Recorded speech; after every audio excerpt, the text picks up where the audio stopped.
Daughter fights on the street to take care of her disabled father, but is shocked when entering the hotel. Jessica was a 14-year-old girl whose life was marked by challenges and adversity. From the age of 9, she dedicated herself to begging on the streets of Crystal City, a task she took on to help her father, Michael, who was bedridden due to a severe disability. Even with the difficult life she faced, Jessica tried to maintain an optimistic spirit and see the good side of life. His joy was remarkable despite the circumstances. Under any weather condition, be it rain or sun, she would leave the house dressed in tattered clothes, seeking coins from strangers to ensure some sustenance. Winter was particularly difficult for Jessica. In addition to people's colder behavior, she suffered from the cold herself, as she did not have money to purchase suitable clothes. The thin, long-sleeved blouse she wore over her tank top was a donation from the local church, and as Jessica grew older, the blouse became short, leaving her arms exposed to the freezing cold. In a city where winters were becoming increasingly harsh, the month of June brought the promise of even more painful days, and Jessica feared an imminent illness due to the constant huddling to protect herself from the cold. Every night, before lying down on her makeshift cardboard bed, Jessica said a silent prayer, asking that the next day would not bring rain, as this would make her even more vulnerable to the cold. Sometimes she reflected on how, if it weren't for her father's suffering, she might have already abandoned the street in search of shelter. However, the thought of leaving her father behind in an old, worn-out bed prevented her from considering such an option. Jessica never met her mother. According to her father, Sarah passed away shortly after giving birth. Before the tragedy, Michael was a respected painter with a loyal clientele and a well-paying job. Neighbors remember that in those days, the family lived comfortably, with food and clothes always available. Jessica regretted not having better memories of that time. Jessica's reality was harsh since childhood. She lived on the charity of her neighbors, receiving bread and soups according to the generosity of others.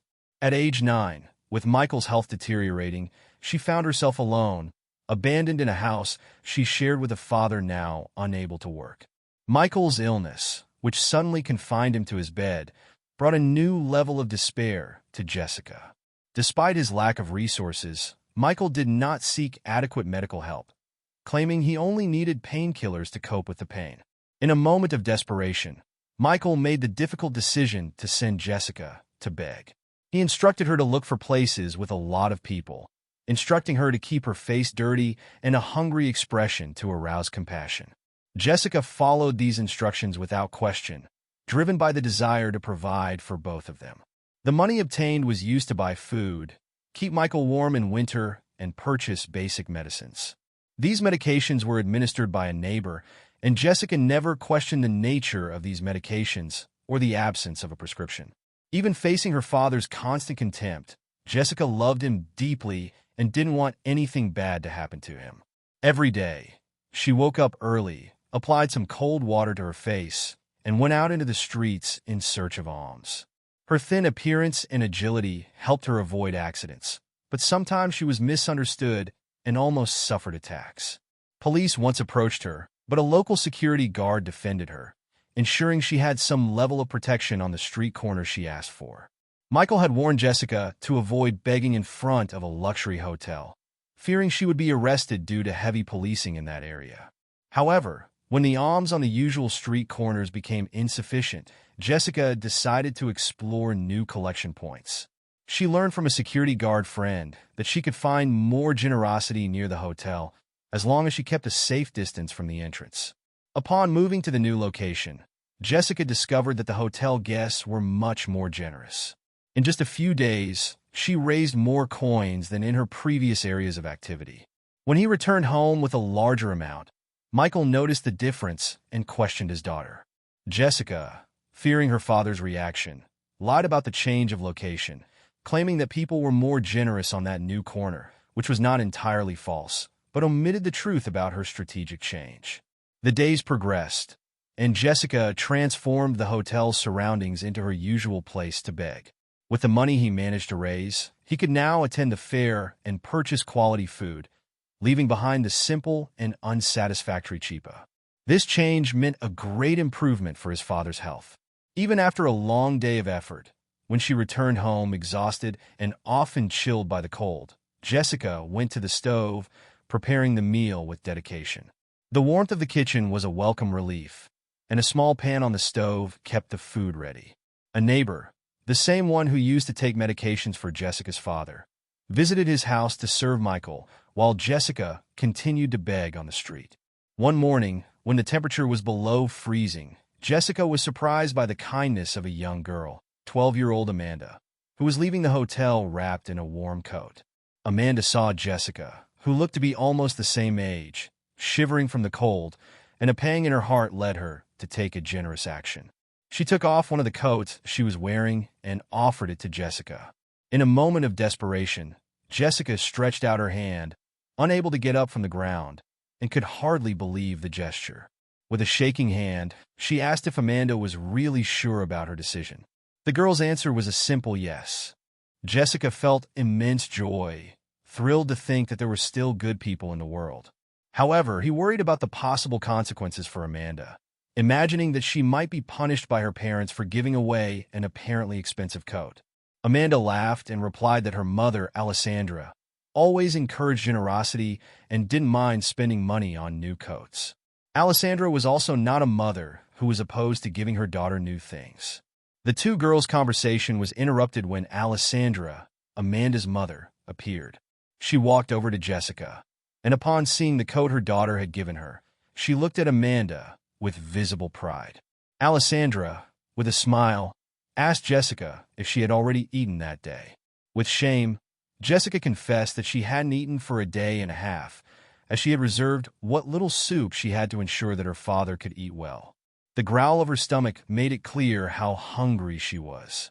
Alessandra, with a look of pity and sweetness, found it unacceptable that a child lived in that condition and immediately offered to buy a snack for Jessica and Amanda. Amanda and Jessica exchanged a knowing look, and Jessica accepted the offer. When Alessandra asked if there was anything Jessica preferred, the answer surprised the woman. Jessica had never tried a heart of palm pie, but she always wanted to know the flavor of this savory snack, which her late mother loved. Alessandra was moved and decided to take Jessica and Amanda to the best bakery in the region. When they arrived at the bakery, the attendant informed them that Alessandra and Amanda could come in and get comfortable, but Jessica would have to wait outside. The condition was that Alessandra paid something so that Jessica could get her snack and eat somewhere else. Alessandra found the situation absurd and argued that, as a client, Jessica should be treated well. The attendant claimed that Jessica's presence could alienate other customers, but Alessandra remained firm in her principle. Jessica, admiring Alessandra's determination, calmly said that everything was fine and that she would accept the food outside. She had already resigned herself to the fate of being a beggar and believed that she would never be welcome in places like Amanda. Alessandra, however, realized the importance of that moment for Jessica and decided to enter the bakery. Within minutes, he returned with a bag containing 3 hearts of palm pies, telling Jessica that he had bought the last pies available. The warmth of the pies seemed to embrace Jessica's soul, and she felt an indescribable comfort. Jessica took the bag, thanked Alessandra from the bottom of her heart, and prepared to leave quickly, as the attendant was impatient. He thought about eating quietly in the square near the hotel, devouring a pie, and saving the other 2 for his father. The first pie was savored with unexpected pleasure, and Jessica began eating the second with a mix of guilt and satisfaction. She then decided that the third pie would be for her father, but a thought worried her. If Michael knew that she had wasted time accompanying Alessandra to the bakery, he would have left Sarah. So Jessica ate the third pie and quickly returned to her work, determined to concentrate on her task of begging. When Jessica approached the corner of the hotel, she saw something unexpected across the street, looking at the hotel's main door, where many tourists were passing by. She saw someone very familiar, and her heart filled with a mixture of surprise and hope. Jessica couldn't believe her eyes. Before her, a man walked with a confidence that seemed an impossible sight. He was the exact image of his father, except that, unlike Michael, who was confined to bed, the man walked without any difficulty.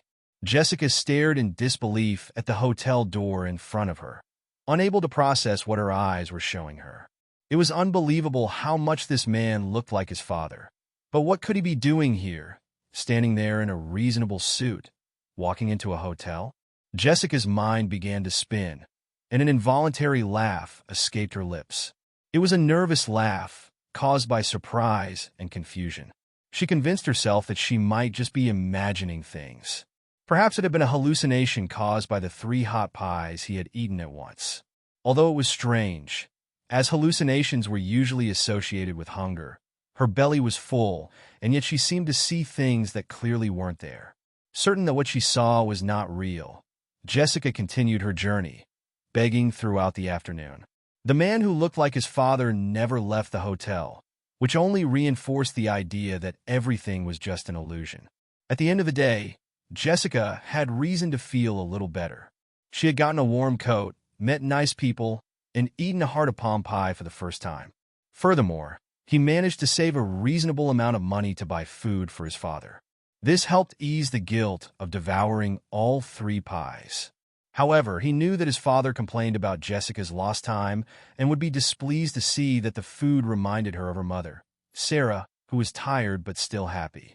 Upon returning home, Jessica found Michael lying in bed, exactly as she had left him. As he looked at him, a slight smile appeared on his face as he remembered the man who looked so much like him and who he saw entering the hotel. That smile, however, was enough to intensify Michael's anger, who angrily asked her if she thought it was funny that he was an invalid.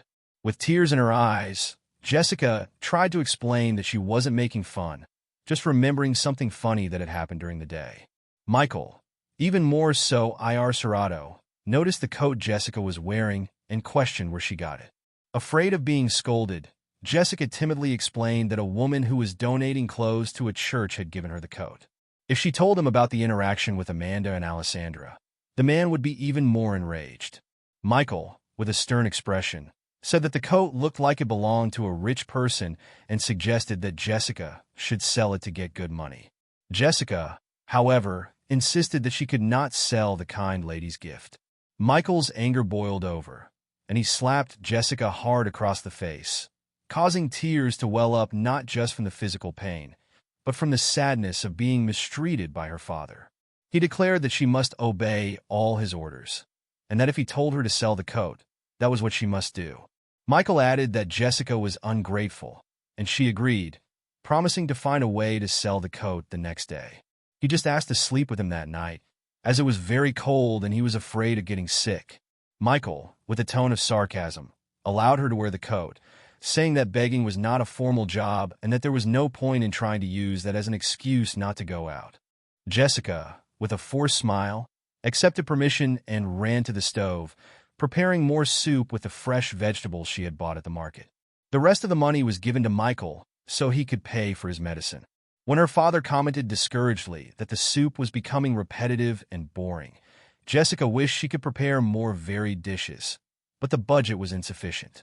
While preparing the soup, the girl started coughing a lot and had to tie a cloth to her face to continue cooking. Michael watched his daughter coughing and wondered if she would be able to get up the next day to beg. He thought she wouldn't think of lying low to avoid work, as she had a house to support.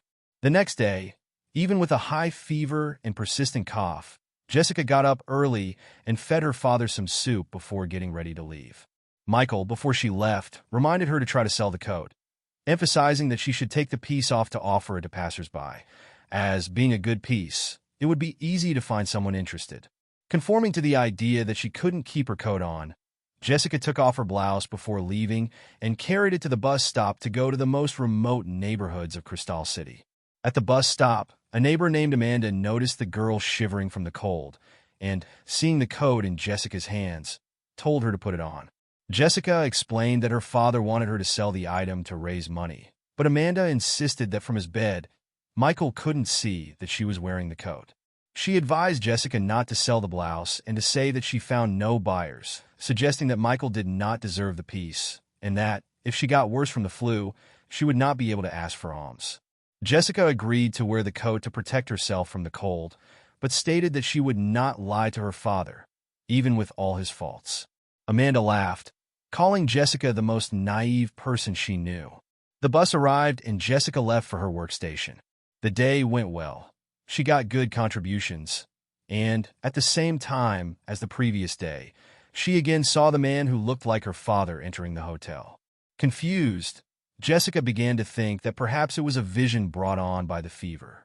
As he watched the hotel door with a perplexed expression, Alessandra and Amanda appeared, greeting Jessica. Alessandra asked if she liked the pies. Jessica looked at her mother, her expression revealing a mix of relief and perplexity. She felt herself growing closer to her mother in an inexplicable way, and Alessandra smiled as she recognized the connection her daughter was seeking. Alessandra knew well what it was like to feel the absence of someone dear to her. Sometimes, when the memories became intense, she found solace in the heart of palm pies she used to eat in memory of her sister, who had passed away many years ago. Curious about what Jessica was observing so closely, Alessandra questioned her daughter. Jessica, embarrassed, explained that she thought she saw someone she knew entering the hotel, an impossibility given the state of health of the person in question and the lack of resources to stay in such a sophisticated place. Amanda, with a thoughtful expression, confirmed that although the part about the illness was strange, the hotel frequently saw non-guest visitors, often linked to secret activities. Jessica then revealed that she had overheard a conversation between two chambermaids mentioning the existence of an underground casino inside the hotel.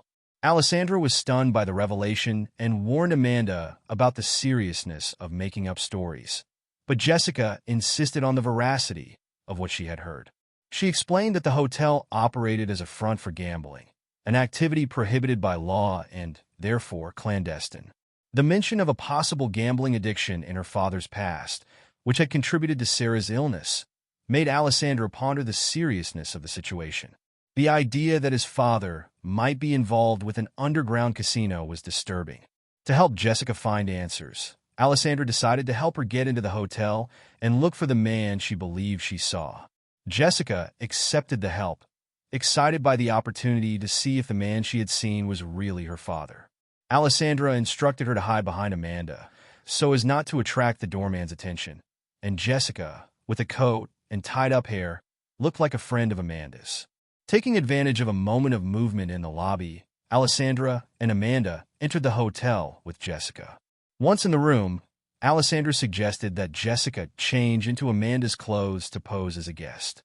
Jessica found the idea funny, but followed the suggestion. Dressed appropriately, she followed Amanda to the entrance of the clandestine casino, an area that Alessandra preferred not to explore, but felt that she could not leave Jessica alone in this search. In the corridor that led to an inconspicuous door, the sound of a spinning wheel was heard. Amanda noticed an air vent near the floor and suggested that Jessica, being small and thin, could fit through it. Alessandra, although reluctant, allowed Jessica to enter. The unrenovated environment indicated that the place was kept secret to avoid guest curiosity. Jessica crawled through the opening and entered the large room, trying to observe what was happening. His vision was limited by the darkness, but after a while, the noise of the roulette wheel stopped. A man stood up, exultant, claiming to have won again. Jessica, astonished, recognized the man as her father, now visibly healthy and celebrating his victory with leaps of joy. Confused and dazed, Jessica emerged from the dim light and shouted, "Daddy." The silence in the room was abrupt. Everyone turned their gaze to her. Michael, still ecstatic, was disoriented when he saw his daughter there, dressed in elegant clothes. Jessica, with tears in her eyes, began to understand the cruel charade her father had maintained for years, lying about her health while she begged in the rain and cold.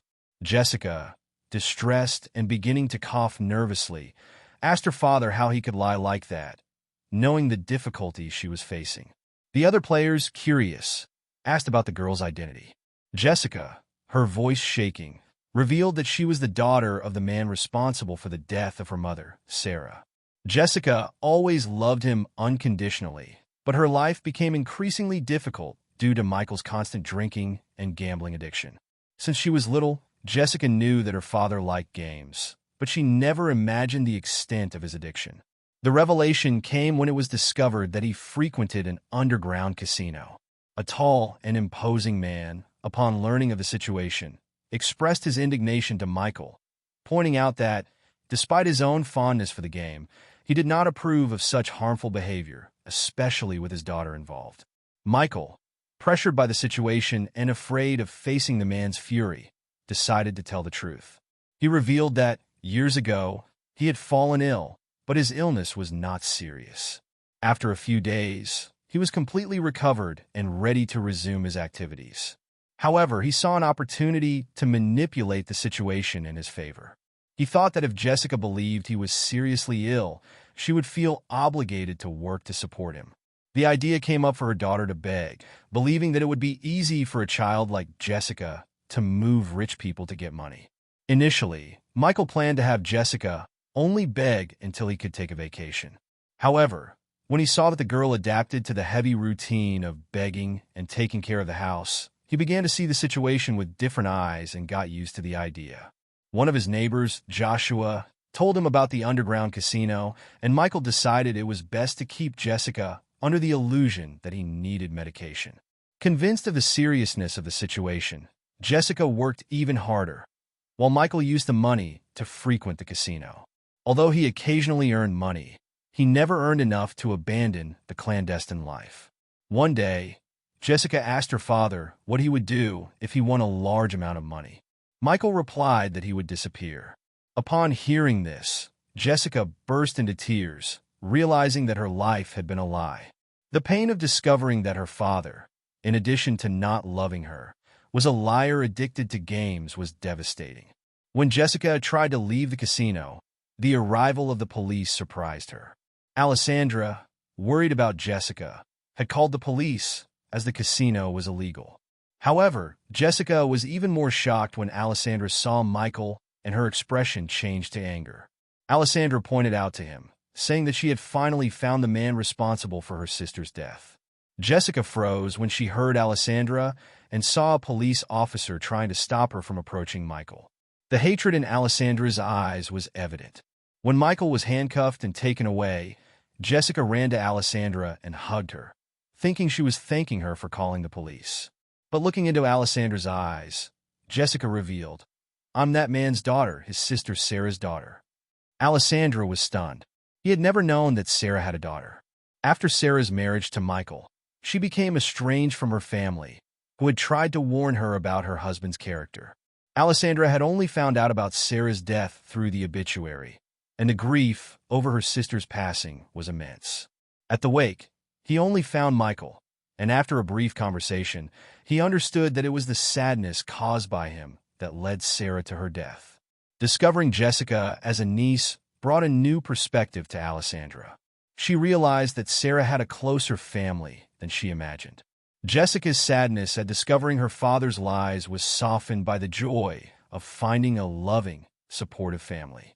From that moment on, Jessica began to be welcomed and raised as Amanda's sister, finally finding a home full of love and truth. I hope you enjoyed the video. Don't forget to leave yours like.